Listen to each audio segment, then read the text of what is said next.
నమస్కారం అండి. అందరూ బాగున్నారా? ఈరోజు మహాభారతం 11th ఎపిసోడ్ పాండురాజు శాపం. కుంతీదేవి తన బిడ్డను నదిలో వదిలేసిన జ్ఞాపకం మర్చిపోలేక, అలా అని ఎవరికీ చెప్పలేక బాధపడుతుంది.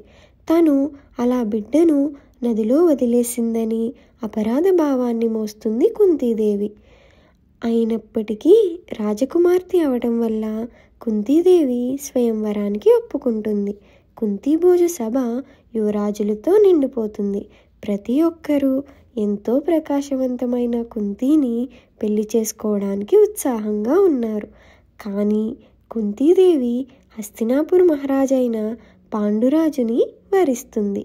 అయితే కొన్ని కథలు ఏం చెప్తున్నాయంటే, కుంతీదేవి స్వయంవరంలో అహల్య గౌతముడి కథ గురించి ప్రశ్న అడిగిందని, దానికి సరైన సమాధానం పాండు మహారాజ్ చెప్పారని చెప్తున్నారు.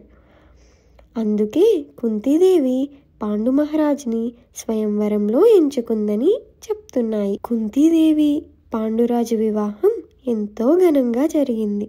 అయితే ఆ సంతోషం ఎంతో కాలం లేదు. కొన్ని రోజులకి పాండురాజు మదర యువరాణి అయిన మాదిరిని కూడా పెళ్లి చేసుకున్నారు. అయితే ఒకరోజు పాండురాజు వేటకి వెళ్ళినప్పుడు 2 జింకలకి బాణం వేస్తాడు. అయితే అవి మాయా రూపంలో ఉన్న రిషి అతడి భార్య. కానీ పాండురాజుకి ఆ విషయం తెలియదు. వెంటనే ఆ రిషి చనిపోతూ పాండురాజుకి ఒక శాపం ఇస్తారు. ఎప్పుడైతే నీవు నీ భార్యలతో కలుస్తావో అప్పుడు మరణిస్తావు అనే శాపం పాండురాజుకి ఆ ఋషి ఇస్తారు.